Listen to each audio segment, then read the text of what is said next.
यो हाम्रो Everest base camp ट्रेकको पहिलो दिन काठमाडौँदेखि साल्लेरीसम्मको हो।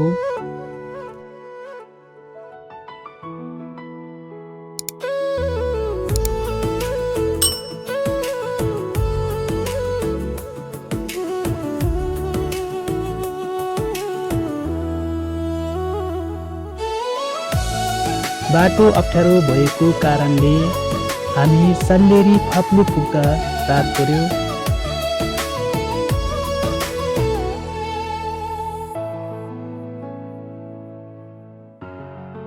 भोलिपल्ट हामी साल्लेरीबाट थामडाँडासम्म जिपमा गए।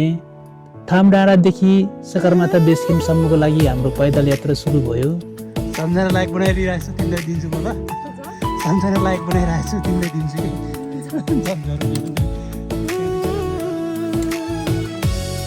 डोमा बहिनीलाई मेथीमा जानेको कोदोको रक्सी।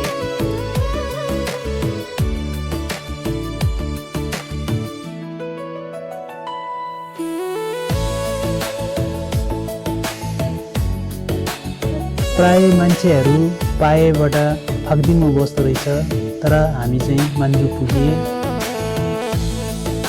चौथौं दिन हामी बिहानको खाजा खाएर नाम्चेको लागि हिँडे।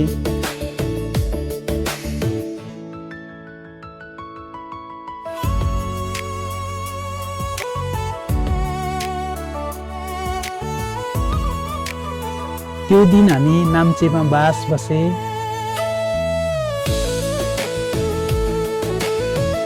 नाम्चेको रात्रिकालीन दृश्य पनि अवलोकन गरे।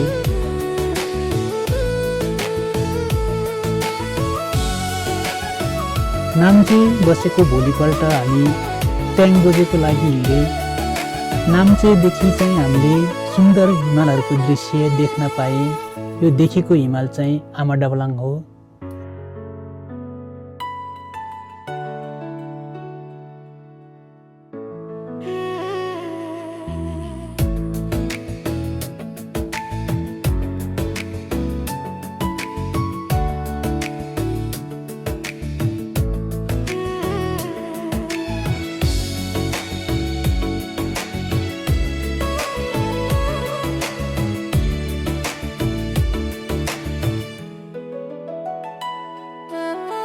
यो चाहिँ टेङपोचे गुम्बा हो।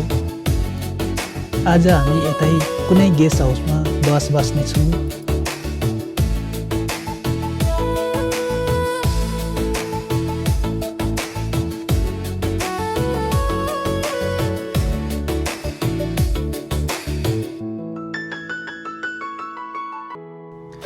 ट्याङ्गोजेमा बिहानको खाजा खाएर हामी डिङ्गोजेको लागि हिँडे।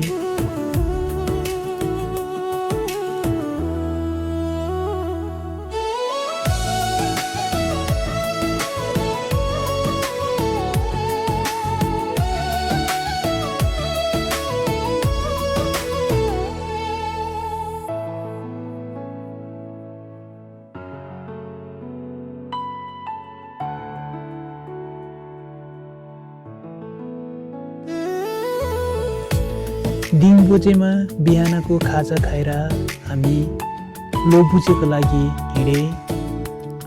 हाम्रो लन्च चाहिँ थुक्लामा भयो।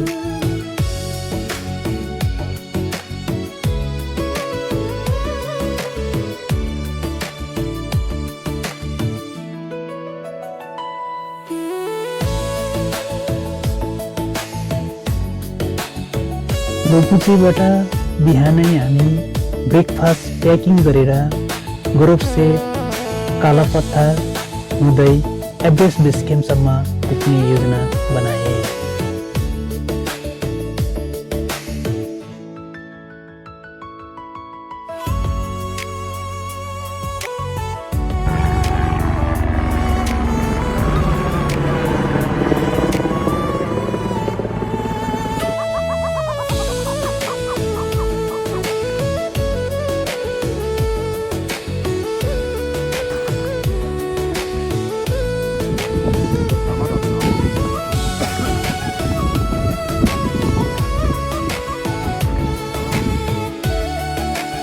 म चाहिँ सुरुमा काला पत्थर पुगेर यता एभरेस्ट बेस क्याम्प झरे।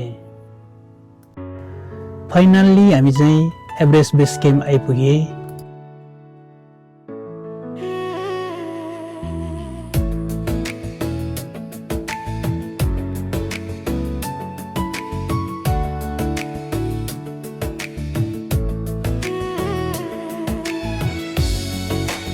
सगरमाथा आधार शिविरबाट हामी थुक्ला नाम्चे हुँदै 3 दिनमा लुक्ला आइपुगे।